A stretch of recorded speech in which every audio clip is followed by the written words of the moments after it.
Buenos días, profesora, compañeros. En esta presentación realizaremos un análisis de la película Walk the Dog.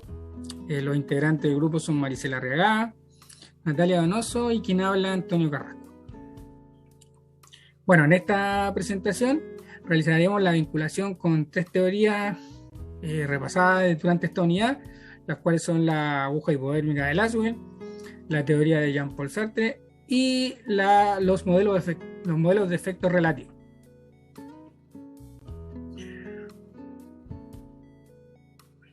Bueno, en esta película podemos constatar claramente los postulados planteados por Harold Laswell, especialmente su teoría de la aguja hipodérmica de la comunicación social, la cual la realiza a través de una metáfora de los átomos y la penetración al cerebro humano, la cual quiere lograr dirigir y modificar las conductas del individuo. Según lo planteado en esta teoría, cada individuo es como un átomo aislado, que reacciona por separado a las órdenes, sugerencias y estímulos de los medios de comunicación de masa. Según lo expuesto por Laswell, este individuo, aunque forma parte de una masa, se encuentra aislado, indefenso y totalmente receptivo a los estímulos emitidos y reiterados por los medios de comunicación, los cuales convierten estos estímulos en señales y símbolos que modificarán los patrones de conducta de los individuos. Como ejemplo, en la película podemos apreciar a través de estímulos reiterados el símbolo que significa el héroe nacional, en este caso el sargento Schumann, y su vinculación con el lema de los zapatos viejos, el cual fue reforzado con una canción y con el acto de arrojar zapatos en diferentes colegios, en las calles, en todos lados realmente. Entonces se transformó en un símbolo este héroe de patriotismo, de identidad y en un lema de esperanza también hacia el rescate de este héroe. Bueno, Laswell formula el paradigma que funda los siguientes principios. Que todo acto de comunicación es conductista. Esto quiere decir que todo acto actúa bajo estímulo-respuesta. Los papeles del emisor y receptor son aislados, no mantienen relación. Esto quiere decir que no hay retroalimentación entre el emisor y el receptor, como es la que actualmente sí tenemos. Toda comunicación es lineal y posee un fin para generar un objetivo. Es decir, que toda comunicación es unidireccional, de emisor a receptor. Y bueno, la película quiere lograr el objetivo. ¿Cuál era el objetivo? Era desviar las opiniones o lo que podía pensar la gente de esta acusación que tenía el presidente Bill Clinton de acoso sexual. Tapar esta acusación, desviarla, cambiar la opinión y la importancia del tema del acoso al tema que podría ser una posible guerra o un conflicto en sí con el país de Albania. Bueno, este proceso se clasifica en 4 factores. El o los emisores son verdaderos laboratorios manejados por personas especializadas. Como lo podíamos apreciar en las imágenes y en la película, que los asesores del presidente y el presidente solicitó contratar a esta persona interpretada por Robert De Niro, que vendría a ser una persona especializada, la cual a su vez, manejándose en el tema, contrató a un director, a un productor de cine de Hollywood, que eran personas especializadas en contenido de imágenes, en vender un producto.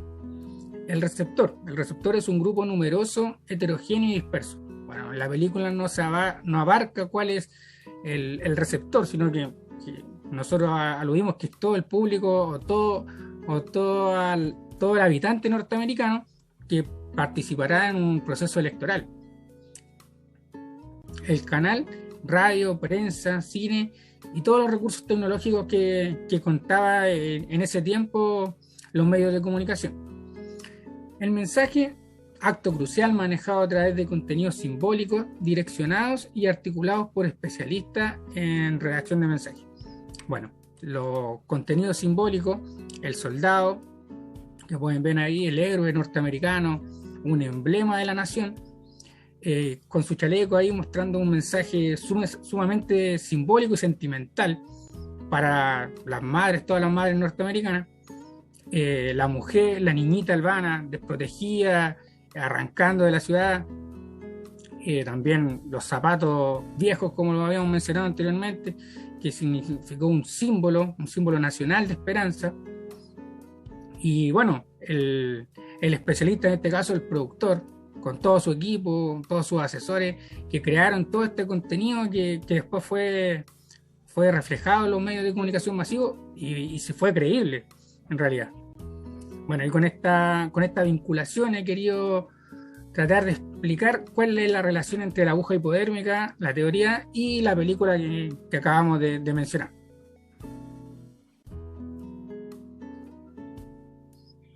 Si miramos la película What the Dog desde la crítica existencialista de la sociedad de las masas, podemos ver a Sartre, que nos menciona que el hombre está condenado a ser libre.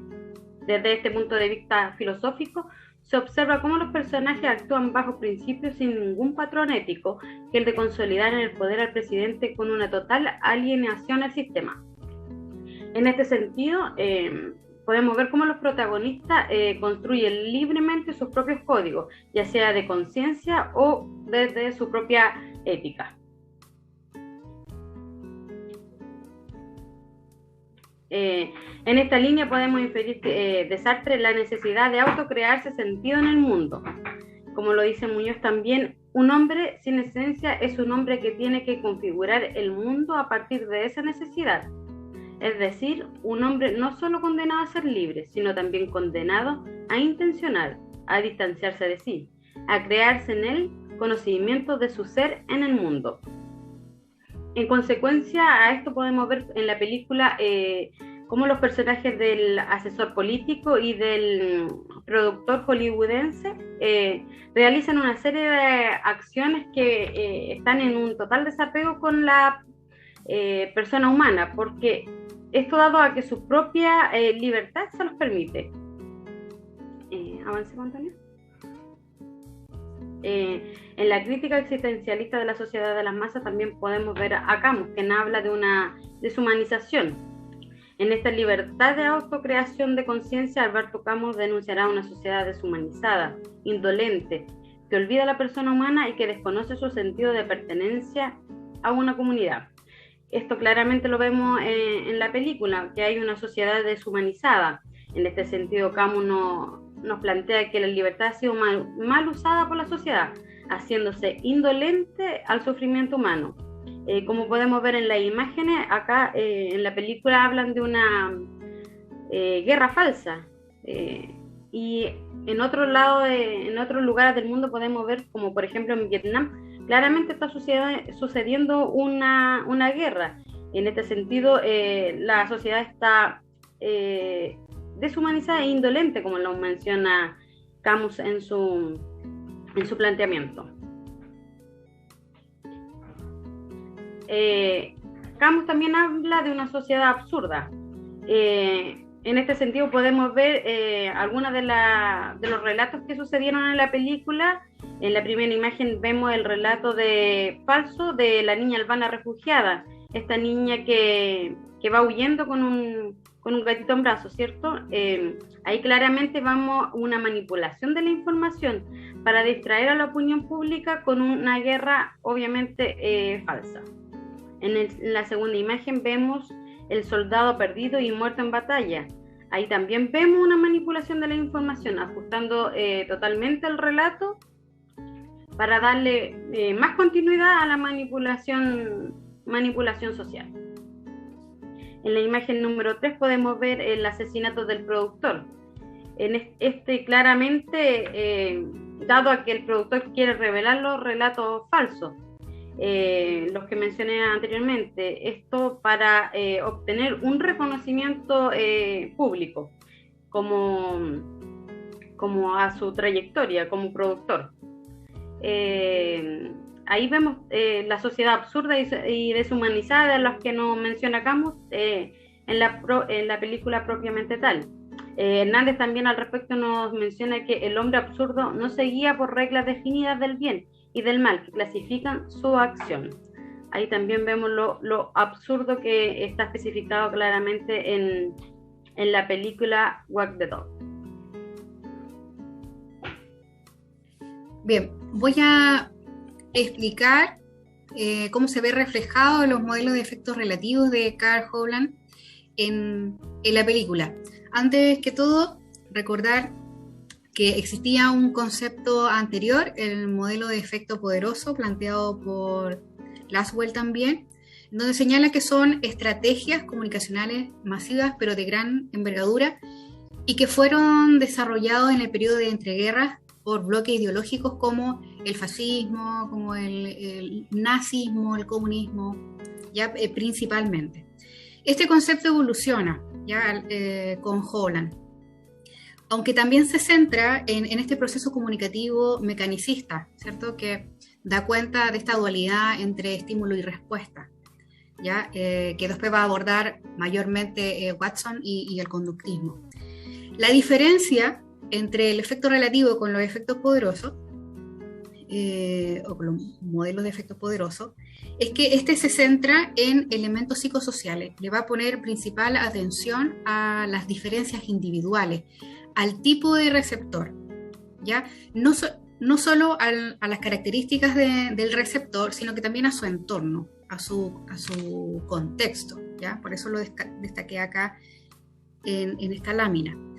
Este modelo va a tener alcances funcionalistas. ¿Qué significa eso? Que va a ser útil, ¿ya? Le va a servir a todo tipo de campañas, por ejemplo, electorales, informativas, de propaganda, campañas políticas, etcétera, ¿ya? Dice el autor que cada campaña va a tener un objetivo específico, va a tener características particulares, se va a desarrollar dentro de un tiempo determinado, y cada campaña va a crear una estructura argumentativa que lo que va a buscar es persuadir o convencer a la audiencia, ¿ya? Ahora, esta estructura argumentativa también va a incluir principios y valores comunes entre emisor y receptor. En la película podemos reconocer que estos valores en común va a ser el patriotismo o el sentido de país, ¿ya? Bien, avanzamos, Antonio, porque este mismo autor señala que para que este mensaje, el que quiere enviar el equipo del presidente a la ciudadanía norteamericana, debiese cumplir con 3 condiciones, ¿ya? Perdón, con 6 condiciones, La primera es el estímulo. Primero que todo, recordemos que la respuesta o la conducta que se quiere conseguir es que los norteamericanos cambien el foco, ¿cierto? Desde la acusación al presidente a cualquier otro tema. En este caso vemos 2 estímulos, porque por una parte tenemos la posibilidad de guerra con Albania, ¿ya? Y por otro lado también cuando se acaba la guerra, ¿cierto? Que se echó abajo por la CIA en la película, hay un nuevo estímulo, que es el rescate de este soldado, ¿ya? Así que aquí vemos 2 estímulos para que la gente desvíe su atención. Esto también lo podemos vincular con la teoría de las masas de Freud. Ya, él dice que las masas se mueven a través de una energía, ¿verdad? Y que esta energía también es encauzada por la sugestión, ¿ya? La sugestión que nos lleva a actuar de cierta manera y que les hace creer a la masa que siguen a un líder, en este caso que sería el presidente, o incluso que se sigue un símbolo, que también se da en la película con el tema del patriotismo. Eso. La segunda condición que propone el autor es que ha de prepararse un alto nivel de calidad del acto que desarrolla el emisor en la exposición de su mensaje, ¿ya? Y como ya lo habíamos mencionado a grandes rasgos, Antonio, ¿cierto? Vemos cómo toda esta campaña estratégica parte desde el asistente presidencial que contacta a un experto en relaciones públicas y él contacta a su vez a un productor de cine hollywoodense que con vasta trayectoria, el que iba a estar encargado de crear las escenas de esta supuesta guerra por una parte, ¿cierto? Y recordábamos la imagen de de esta chica que corre de los terroristas con un gatito blanco, ¿verdad? Por otra parte, también otra chica con su abuela que le entrega una ofrenda al presidente en el aeropuerto, y también las escenas de este héroe, ¿cierto? Primero, como también señalaba ahí Antonio, con este mensaje en clave morse, que también tiene mucho de emotividad, porque es un mensaje a su madre, ¿cierto? Mamá, ten valor, mamá, ten coraje. Y por cierto que eso genera empatía, sensibilidad en la ciudadanía, ¿ya? Como también se utilizó el funeral del héroe, ¿verdad? Para enfatizar esto del patriotismo. Como tercera condición, generar atención.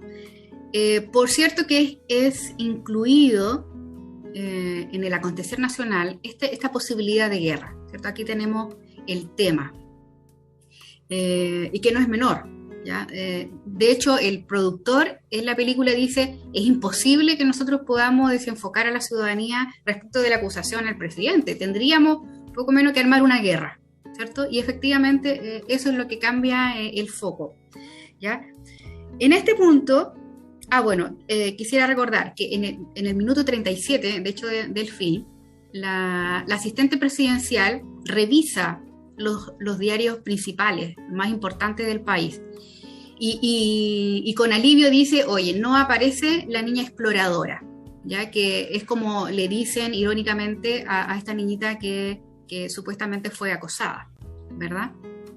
Entonces ahí, ahora sí, podemos hacer la vinculación con la agenda setting, ¿cierto? Que es una crítica a esta capacidad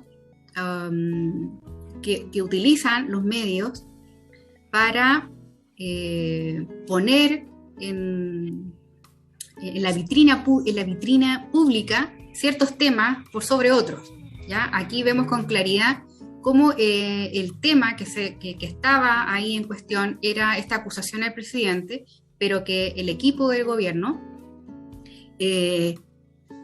pone sobre la mesa otro, ¿ya? Aplasta el tema ahí, este escándalo, ¿cierto? Por este otro, ya que parece en importancia ser más relevantes para las personas. Obviamente, ya ante un conflicto de esa envergadura, por supuesto que iba a generar atención. Las otras dos condiciones son que el mensaje deba ser comprendido y que deba ser aceptado. Ya, nosotros, a partir de las encuestas, porque el presidente partió con un porcentaje en las encuestas muy alta y sigue constantemente alto en su porcentaje. Entonces uno tiende a creer, uno podría inferir de eso, que este mensaje de que el presidente sí era un buen líder y que era la mejor opción, era comprendido y aceptado por la ciudadanía, por eso, ¿ya? Porque se ve reflejado en la encuesta. Y en último lugar, la última condición importante para Hovland, para que este mensaje sea eficaz, es que tiene que tener una alta capacidad de retención. Y al respecto lo podemos vincular con el estudio de Tobii Technologies, ¿ya? Que nos dice que la mayor percepción y retención sensorial de las personas es lo visual, ¿ya? En un alto porcentaje, me parece que del 85%, ¿ya? Nosotros retenemos, percibimos de mejor manera a través de lo visual. Y en esa época, los medios más importantes eran justamente la radio, el periódico y la televisión. Uno de los encargados del gobierno, de hecho, estaba encargado, su función, su rol era entregar las informaciones de manera oficial, ¿cierto? Y utilizaba la televisión para eso. Entonces, ese es un elemento que nos puede llevar a nosotros a concluir que el mensaje que entregó la campaña, esta campaña encubierta, ¿cierto? Por el equipo del presidente, sí tuvo éxito, ¿ya? Porque también cumplió con estos elementos de Hovland.